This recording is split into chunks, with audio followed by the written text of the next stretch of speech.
మీ జాతకం ఎలా ఉంటుందో తెలుసుకోండి. వెంటనే జేకేఆర్ గురుగారి అపాయింట్మెంట్ తీసుకోండి.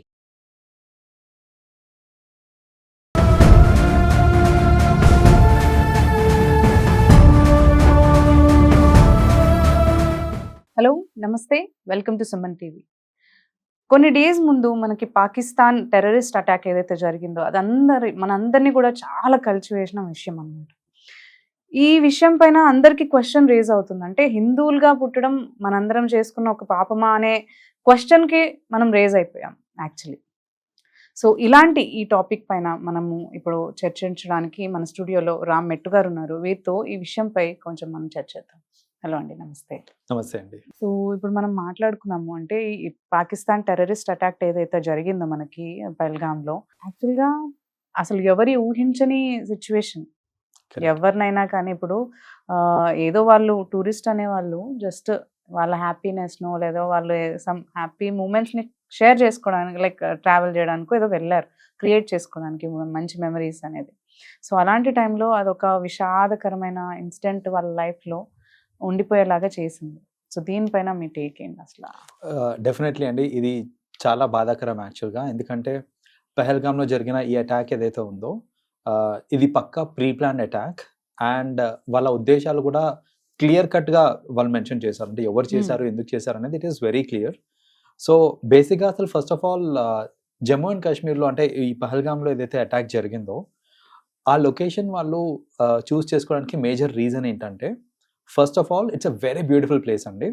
సో అక్కడ ఏంటంటే టూరిస్టులు ఈ మధ్య బాగా ఎక్కువ వస్తున్నారు, like from across the world. మన ఇండియా నుంచే కాకుండా అక్రాస్ ది వరల్డ్ నుంచి టూరిస్టులు ఎక్కువ వస్తూ ఉన్నారు. సో ఆ నేచర్ని ఎంజాయ్ చేయడానికి కావచ్చు, లేదా సేద తీరడానికి అనేసి, ఫర్ వేరియస్ రీజన్స్ ఏంటంటే ఇలాంటి లొకేషన్స్ జనరల్ గా చూస్ చేసుకుంటా ఉంటారు. మీరు లొకేషన్ అన్నారు కాబట్టి అది టూరిస్ట్ కి ఏదో అన్నారు కదా, మన ఇండియన్ స్విట్జర్లాండ్ లాగా వస్తుంది. ఎగ్జాక్ట్లీ, యూనో దానికి పేరు కూడా ఉంది, like you know it is more like ఒక ఇండియన్ స్విట్జర్లాండ్ అనేసి పేరు కూడా ఉంది దానికి. సో అక్కడ ఎలాంటి నేచర్ ఏదైతే ఉంటుందో, ఎలాంటి బ్యూటీ ఏదైతే ఉంటుందో అక్కడ, అలాంటి కైండ్ ఆఫ్ న్యాచురల్ బ్యూటీ ఇక్కడ కూడా ఉంటుంది. కాబట్టి mostly people prefer, obviously tourists ఎక్కువగా ఉంటారు, వస్తూ ఉంటారు. అండ్ దట్ టు సమ్మర్ కాబట్టి. ఎస్.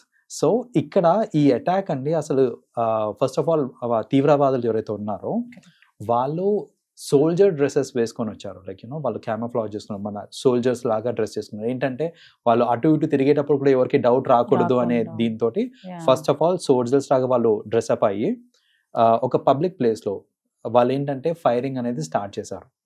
అయితే ఫైరింగ్ స్టార్ట్ చేసేటప్పుడు ఇక్కడ చూడండి, ర్యాండమ్గా ఫైరింగ్ చేయలేదు వాళ్ళు.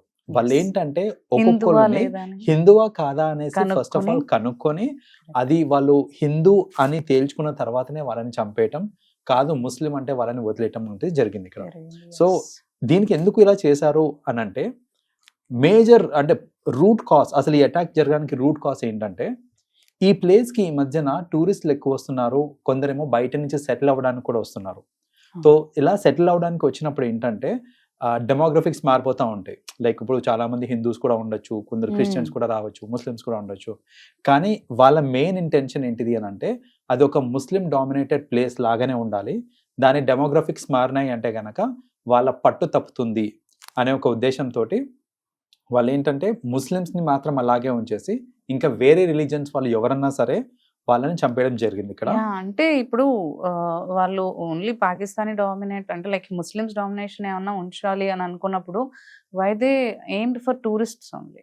అంటే వీళ్ళు జస్ట్ కేమ్ అండ్ దే వచ్చి వెళ్ళిపోయే వాళ్ళు పాపం. యాక్చువల్లీ ఇది ఒక అలర్ట్ లాగా మన ఇండియాకి ఏమైనా పంపించడానికా, లైక్ అంటే ఏదన్నా అనుకోవచ్చు మనం. దీనిలో వేరియస్ రీజన్స్ ఉన్నాయండి. ఒకటి, ఫస్ట్ ఆఫ్ ఆల్ వీళ్ళు ముస్లిమ్స్ డామినేటెడ్ ప్లేస్ లాగా ఉంచుదామని ట్రై చేయడానికి రూట్ కాజ్ ఏంటిది అని అంటే, ఫస్ట్ ఆఫ్ ఆల్ అంటే టూరిస్టులను ఎందుకు అటాక్ చేశారని అంటే, ఎవరన్నా టూరిస్టులు అక్కడికి వచ్చి వాళ్ళకి ఆ ప్లేస్ నచ్చి ఇక్కడే సెటిల్ అయిపోదామా అంటే, డబ్బు ఉన్నప్పుడు అఫ్ కోర్స్ అక్కడ మనము ల్యాండ్స్ అవి కొనుక్కొని లేకపోతే అక్కడే సెటిల్ అయిపోవడానికి ఛాన్సెస్ ఉంటాయి. సో అలా ఏంటంటే టూరిస్ట్ లాగా వచ్చి ప్లేసులు నచ్చి అక్కడే సెటిల్ అయిపోయేదానికి స్కోప్ ఉంటుంది. కాబట్టి టూరిస్టులను అటాక్ చేస్తే it will be a caution for both tourist and also ఎవరికన్నా ఆలోచన ఉందనుకోండి, అక్కడే వెళ్ళి మనం యూనో సెటిల్ అయిపోవచ్చు అనే ఆలోచన ఉన్నా కూడా వాళ్ళు మార్చుకోవాలి అనే దీంతో వాళ్ళు పక్కాగా ఓన్లీ ముస్లిమ్స్ తప్ప మిగతా వాళ్ళందరినీ చంపేశారు. ఏ లెవెల్లో అంటే అండి, కొందరు ముస్లిమా కాదా, నీ పేరేంటి అని అడిగినప్పుడు మామూలుగా పేర్లు చెప్తున్నారు. పేరు చెప్పినప్పుడు కావాలని కొందరు ఏంటంటే ఒక ముస్లిం పేరు చెప్పేసి తప్పించుకోవచ్చు కదా అనే థాట్ కూడా ఉంటది. కాబట్టి వాళ్ళు ఏ లెవెల్ కి దిగజారంటే కొందరు ట్రై కూడా చేశారండి. ఏంటంటే ముస్లిం పేరు చెప్పేసి వదిలేస్తారేమో, ముస్లిం పేరు చెప్పిన తర్వాత వాళ్ళ ప్యాంట్స్ ఉడదీసి సుంతి జరిగిందా లేదా అనేది కూడా వాళ్ళు చూసి, సుంతి జరుగుంటే వాళ్ళని వదిలేసి, లేదు అంటే గనక వాళ్ళని చంపాడు. ఎంత వాళ్ళు అబద్ధాలు చెప్తున్నారు అనేసి. సుంతి అనేది it's a part of Muslims వాళ్ళ రైట్స్, అవి ట్రెడిషన్. సో అది సుంతి జరిగిందా లేదా అని చూసి మరీ చంపేశారు. ఆ లెవెల్ ఆఫ్ ఇదనమాట. ఏంటంటే ఎవరన్నా అబద్ధం చెప్పినా కూడా తప్పించుకోకుండా ఉండడానికి చంపేశారు. So that is one thing. And అసలు ఈ టైంలోనే ఎందుకు చేశారు అంటే, ఈ టైంలోనే ఎందుకు అటాక్ అయింది అని అంటే, ఫస్ట్ ఆఫ్ ఆల్ మోడీ గారు హీఈస్ లైక్ యునో ప్రధాని గారు హీఈస్ సమ్వేర్ ఎల్స్, లైక్ మన పర్యాటకుల కోసం he's in Dubai I believe. So he went to some other country, his presence is not there ఇక్కడ ఫస్ట్ ఆఫ్ ఆల్. రెండోది ఏంటంటే అమెరికా నుంచి కూడా డెలిగేట్స్ వచ్చున్నారనమాట, ఇండియాకి డెలిగేట్స్ వచ్చున్నారు అమెరికా నుంచి కూడా. సో మన వైస్ ప్రెసిడెంట్ వాళ్ళ ఫ్యామిలీ వాళ్ళందరూ వచ్చున్నారనమాట అక్కడ. సో ఇలాంటి టైంలో అంటే in the absence of prime minister and also presence of foreign delegates ఉన్న టైంలో గనక ఇలాంటి ఏదైనా అటాక్ చేస్తే ఫస్ట్ ఆఫ్ ఆల్ వాళ్ళకి గుర్తింపు ఎక్కువ వస్తుంది అనే ఒక ఉద్దేశంతో ఈ టైమింగ్ అనేది, అంటే భయాన్ని క్రియేట్ చేయడానికి ఇదంతా చేయడానికి పవర్ఫుల్ అని చూపించుకోవడానికో లేదంటే భయాన్ని క్రియేట్ చేయడానికో. కరెక్ట్. సో ఇది చేసింది టిఆర్ఎఫ్ అనే ఒక సంస్థ అండి. It is like the resistance force అనేసి ఒకటి ఉంది. సో వాళ్ళు ఏంటంటే వాళ్ళకి మెయిన్ ఉద్దేశం ఏంటిది అని అంటే, Jammu and Kashmir should belong to Muslims, అంతేగాని ఇంకొకరికి బిలాంగ్ అవ్వకూడదు. అండ్ స్పెషలీ పాకిస్తానీ ముస్లిమ్స్ అన్నట్టు వాళ్ళ దట్ వాజ్ దేర్ ఎజెండా. కానీ ఇప్పుడు కరెంట్లీ వాళ్ళు ఏంటంటే చూస్తూ ఉన్నారు ఈ 2 years నుంచి అండి, లాస్ట్ 2 years నుంచి ఫర్ వేరియస్ రీజన్స్, అంటే సోషల్ మీడియా వల్ల కావచ్చు, దేని వల్ల అన్నా సరే మనకేంటంటే ఆ బ్యూటీ ఆఫ్ కాశ్మీర్ అనేది బాగా అందరికీ తెలుస్తుంది.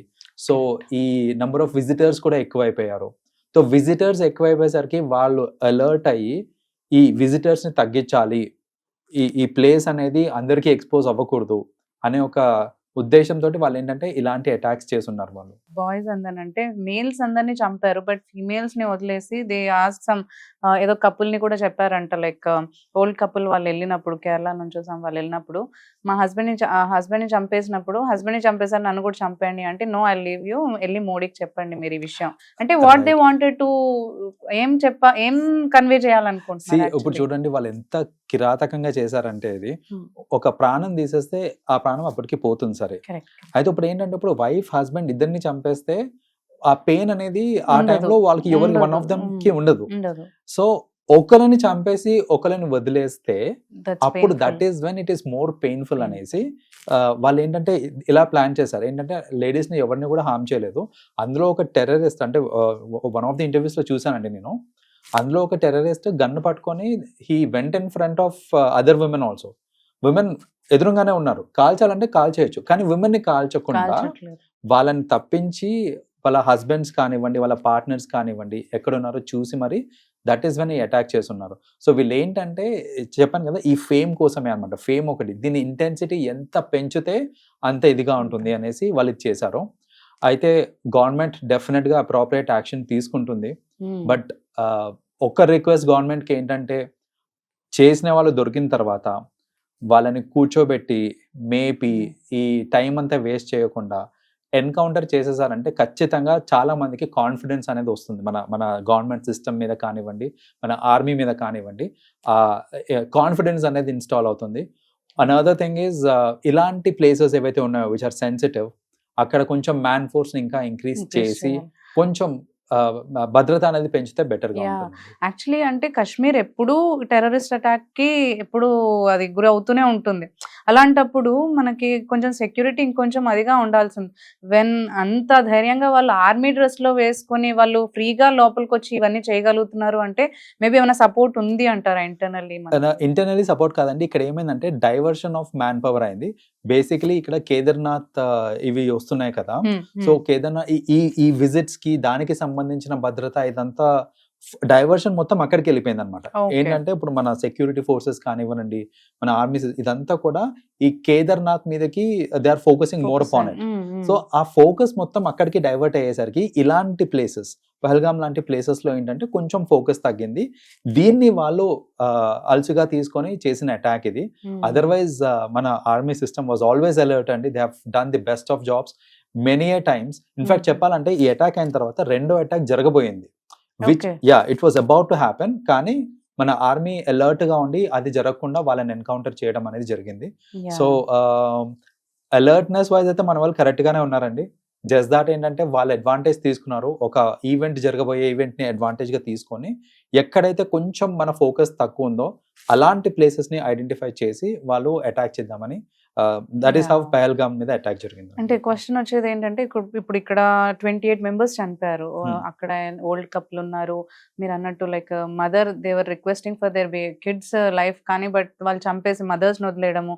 ఒక కపుల్ అయితే 6 days అయింది అనుకుంటా మ్యారేజ్ అయ్యి, హస్బెండ్ ని చంపేసి తిని వదిలేయడము. ఇలాంటివన్నీ చేస్తున్న టైంలో దే అక్కడ ఉన్న వాళ్ళే సర్వైవ్ అవ్వడానికి ట్రై చేశారు. అంటే చుట్టుపక్కల మన వాళ్ళు ఎవరు సర్వైవల్స్ లేరంట, లైక్ సర్వైవ్ చేయడానికి ఎవరు హెల్ప్ లేదంటారు అక్కడ. అంత 28 మెంబర్స్ చనిపోయేంత వరకు ఉంది అంటే. సో ఈ జరిగిన స్పాట్ ఏదైతే ఉందో అండి, అక్కడ మనకి మొబైల్ సిగ్నల్స్ ఇవన్నీ ఉండవు, అక్కడ టవర్స్ అవన్నీ లేవు అక్కడ. సో ఏ ఇన్ఫర్మేషన్ అటు పోలీస్ కి వెళ్ళాలనుకున్నా సరే మనకి ఇక్కడ ఏంటంటే కొందరు హార్స్ రైడర్స్ ఉన్నారు. సో వాళ్ళు ఏంటంటే కమ్యూనికేటర్స్ బేసిక్ గా. సో ఏదేమైనా ఎమర్జెన్సీ వచ్చినా సరే ఏదున్నా సరే వాళ్ళు మనకి రెస్క్యూకి ఉంటారు. సో ఆ హార్స్ రైడర్స్ ఇలా జరిగింది అని వాళ్ళు కింది దాకా వెళ్ళి అక్కడి నుంచి పోలీస్ ఫోర్స్ కి ఇన్ఫార్మ్ చేసే లోపు ఈ దారుణం అనేది జరిగిపోయింది. సో దట్ ఈస్ వెన్ వీళ్ళు మళ్ళీ ఇలా వచ్చాక పోలీస్ వాళ్ళు వచ్చిన తర్వాత, అంటే ఈ ఆర్మీ వాళ్ళు వచ్చిన తర్వాత వాళ్ళు కూడా ఆర్మీ డ్రెస్ లోనే ఉన్నారు కదా. సో ఈ సర్వైవ్ అయిన వాళ్ళని చూసి భయపడిపోయి మమ్మల్ని ఏం చేయకండి, మమ్మల్ని వదిలేసేయండి, ఆర్మీ వాళ్ళతోటి మమ్మల్ని ఏం చేయకండి, మమ్మల్ని వదిలేసేయండి అనేసి వాళ్ళు ఆ సిచ్యువేషన్ కి వచ్చి గట్టిగా ఏడుస్తుంటే వీళ్ళు సంజాయించి మేము ఆర్మీ వాళ్ళమే, మేము ఇండియన్ ఆర్మీ వాళ్ళము, మిమ్మల్ని కాపాడడానికి వచ్చాము, మీ హెల్ప్ కోసం వచ్చాము, కంగారు పడకండి అని వాళ్ళు మళ్ళీ సర్ది చెప్పి, అంటే see the kind of trauma, ఎంత ట్రామా అక్కడ క్రియేట్ అయి ఉంది. అండ్ ఈ ట్రామా అనేది ఆ పర్టికులర్ ఫ్యామిలీస్ కి లైఫ్ లాంగ్ గుర్తుంటుందండి. సో ఇప్పుడు జరిగిన ఫ్యామిలీస్ కి ఇది లైఫ్ లాంగ్ గుర్తుంటుంది. అండ్ ఎంతో మంది ఇలాంటి వాటికి, అంటే ఇలాంటి ప్లేసెస్ కి వెళ్ళకుండా ఇంకా ఆగిపోతూ ఉంటారు. ఇనవే చెప్పాలంటే ఇది మన ఎకానమీ కూడా దెబ్బతీస్తుంది, బికాస్ ఆఫ్ మన టూరిజం దెబ్బతింటుంది కాబట్టి. సో ఈ జరిగిన ఒక ఇన్సిడెంట్ వల్ల ఎన్ని విధాలుగా నష్టం అవుతుంది అనేది, అంటే మన దేశానికి కానివ్వండి, మన ప్రజలకు కానివ్వండి, ఎంత నష్టం అవుతుంది అనేది it is clearly evident in this regard. ఫస్టే కాశ్మీర్ లో ఇలాంటివి జరుగుతూ ఉంటాయని చాలా మంది చాలా తక్కువ వెళ్తారు. యాక్చువల్లీ ఎంతో ధైర్యం ఉన్న వాళ్ళు తప్ప వెళ్ళడానికి అంత త్వరగా ఎవరు వెళ్ళరు అంత త్వరగా. సో ఈ ఇన్సిడెంట్ తో ఇంకా మీరు అన్నట్టు తగ్గిపోవచ్చు నాకు తెలిసి. అబ్సల్యూట్లీ, ఎందుకంటే ఈ మధ్యన మారుతుందండి. ఇప్పుడు మీరు చూస్తే గనక దీంట్లో ఈ అటాక్ లో అన్ని ఏజ్ గ్రూప్స్ వాళ్ళు కనిపిస్తున్నారు మనకి. యూనో కొందరు 70 years old ఉన్నారు, కొందరు 60, కొందరు 50, కొందరు యంగ్ కపుల్స్ ఉన్నారు. అన్ని ఏజ్ గ్రూప్ వాళ్ళు ఉన్నారు అని అంటే ఇప్పుడే చెప్పాలంటే జనాలు ఆ భయం నుంచి బయటకు వచ్చి తిరగడం అనేది స్టార్ట్ చేశారు. కానీ అలా స్టార్ట్ అయిందో లేదో మళ్ళీ ఇలాంటి అటాక్ జరిగేసరికి ఖచ్చితంగా ఇంపాక్ట్ ఉంటుందండి, టూరిజం మీద కూడా ఇంపాక్ట్ ఉంటుంది. సో డెఫినెట్లీ జనాలు ఇంకా ఆలోచిస్తారు ఇట్లాంటి వాటికి వెళ్ళాలి అని అంటే 1-2 సార్లు ఆలోచించి మరి డిసిషన్స్ తీసుకుంటారు. ఎందుకు ఈ హిందూయిజం మీద వాళ్ళు అంతగా ఫోకస్ చేస్తున్నారు అంటారు? డేస్ బిఫోర్ కూడా వెస్ట్ బెంగాల్లో ఇలాంటి ప్లేసెస్ లో కూడా హిందూస్ ని అటాక్ చేయడము ఇలా కంటిన్యూస్ గా ఎందుకు ఇలా జరుగుతుంది అంటారు? బేసిక్లీ వాళ్ళు వాళ్ళ మతాన్ని డామినేట్ చేసుకోవాలి అనే ఒక ఆలోచనతోటి చేస్తున్నారు. అండ్ స్పెషల్లీ ఇది ఏంటంటే బేసిక్గా చాలా మంది ఉంటారండి మన దాంట్లో చూసుకుంటే కనుక అక్రాస్ ది వరల్డ్ మనకి హిందూస్ ఉన్నారు, ముస్లిమ్స్ ఉన్నారు, క్రిస్టియన్స్ ఉన్నారు. అండ్ అన్ని మతాలలో మంచి వాళ్ళు కూడా ఉన్నారు, అన్ని మతాలలో చెడ్డ వాళ్ళు కూడా ఉన్నారు. హిందువులో మంచి వాళ్ళే అందరూ ఉన్నారని చెప్పడానికి లేదు, రైట్? సో అంటే బేసిక్లీ మంచితనం అనేది ఒక పర్సన్ కి సంబంధించింది, రిలీజియన్ కి సంబంధించింది కాదు అది. కానీ ఈ పాకిస్తానీ ముస్లిమ్స్ ఎవరైతే ఉన్నారో, స్పెసిఫికలీ పాకిస్తానీ ముస్లిమ్స్, వాళ్ళకి ఏంటంటే ఇప్పుడు మన ఇండియన్ ముస్లిమ్స్ వీళ్ళందరూ ఉంటారు చూడండి, దాంట్లో కూడా చాలా మందికి ఏంటంటే they are okay to have friends from other religions. అంటే ఇప్పుడు వాళ్ళకి హిందూస్ నుంచి ఫ్రెండ్స్ ఉంటారు, క్రిస్టియన్స్ నుంచి ఫ్రెండ్స్ ఉంటారు, అలా ఉంటారు. కానీ ఈ పాకిస్తానీ ముస్లిమ్స్ ఎవరైతే ఉన్నారో స్పెసిఫికలీ వాళ్ళకి ఏంటంటే ఆ ముస్లిం అనే మతం తప్ప ఇంకా ఏ మతం వాళ్ళని కూడా వాళ్ళు యాక్సెప్ట్ చేయరు. Correct, so correct. Because of that denial of acceptance ఏంటంటే ఈ దారుణాలన్నీ జరిగినాయి అనమాట. వాళ్ళకి ఏంటంటే వాళ్ళ రిలీజన్ కాకుండా ఇంకా రిలీజన్లో ఎవరున్నా సరే వాళ్ళు మనుషులే కాదు, లేదా వాళ్ళు మన బద్ధ శత్రువులు అనేసి వాళ్ళని చంపేస్తూ ఉంటారు. So that is the reason ఈ ఇన్సిడెంట్ జరిగింది. సో ఇక్కడ మనం కూడా ఆలోచించాల్సింది ఏంటంటే చేసింది ఖచ్చితంగా పాకిస్తానీ ముస్లిమ్స్. సో ఆ పాకిస్తానీ ముస్లిమ్స్ మీద చేసిన ఈ టెర్రరిస్ట్ సంస్థ మీద యాక్షన్ తీసుకోవాలి. తీసుకోవాలి. అనవసరమైన గొడవలు క్రియేట్ చేయొద్దు. వేరెన్ కాశ్మీర్లో జరిగింది, ఇప్పుడు ఇండియన్ ముస్లిమ్స్, ఇండియన్ హిందూస్ వీళ్ళ మధ్యలో గొడవలు జరిగి ఇవి ఇంకా ఇంక్రీజ్ అయ్యి Increase ఇక్కడ ఇంకా కొన్ని ప్రాణాలు పోవడం ఇలాంటివి జరగకుండా అవి జరుగుతుంటాయి. ఎందుకంటే చేసింది ముస్లిమ్స్ కాబట్టి ఇక్కడున్న మన హిందూసం ఇక్కడున్న మన ముస్లిమ్స్ నే అటాక్ చేయడం అవుతుంది. ఒకరి మీద ఒకరు అటాక్ చేసుకుని అవుతుంది. ఇలా చేయడం వల్ల నిజంగా చెప్పాలి అని అంటే అనవసరం అంటే ఇన్నోసెంట్ లైఫ్స్ పోతా ఉంటాయి. So let us leave it to government. మన గవర్నమెంట్ చాలా స్ట్రాంగ్ ఈ విషయంలో. సో మనం డైరెక్ట్ గా ఇన్వాల్వ్మెంట్ అవ్వకుండా let us leave it to government. It will take appropriate actions. ఎవరైతే ఈ మిస్టేక్ చేశారో ఇది ఖచ్చితంగా చాలా పెద్ద తప్పు. ఈ తప్పు చేసిన వాళ్ళని కఠినంగా శిక్షించడానికి మన గవర్నమెంట్ ఉంది. So let us wait and watch what will happen. ఈ ట్రోమా గానీ ఫియర్ నుంచి గానీ దీన్ని పబ్లిక్ ఎలా తీసుకోవాలంటారు అసలు? అంటే ప్రస్తుతానికి జరిగే సిచ్యువేషన్స్ లో కొంచెం అలర్ట్ గా ఉండడమే బెటర్. అంటే నాకేం కాదులే అనేసి మళ్ళీ వెళ్ళిపోవడం అలా కాకుండా సిచ్యువేషన్స్ కొంచెం కూల్ డౌన్ అయ్యేంత వరకు అలాంటి కొంచెం సెన్సిటివ్ ప్లేసెస్ కి వెళ్లకుండా నిజంగానే సేద తీరాలంటే we have a lot of other options ఉన్నాయి, మన కంట్రీలోనే ఉన్నాయి. Correct. సో వేరే ఆప్షన్స్ చూసుకోండి. సెన్సిటివ్ ఏరియాస్ కి ఇప్పుడప్పుడే వెళ్లకుండా ఉండండి. కొంచెం మన గవర్నమెంట్ మనకి ఇండికేషన్ ఇస్తుంది మళ్ళీ దట్ ఇట్ ఈస్ సేఫ్ అనేసి. అలా ఆ ఇండికేషన్ వచ్చేంత వరకు వెయిట్ చేసి దట్ ఈస్ వెన్ మళ్ళీ మన టూరిజం ని మనం we can get back. Okay అండి, thank you so much. Thank you.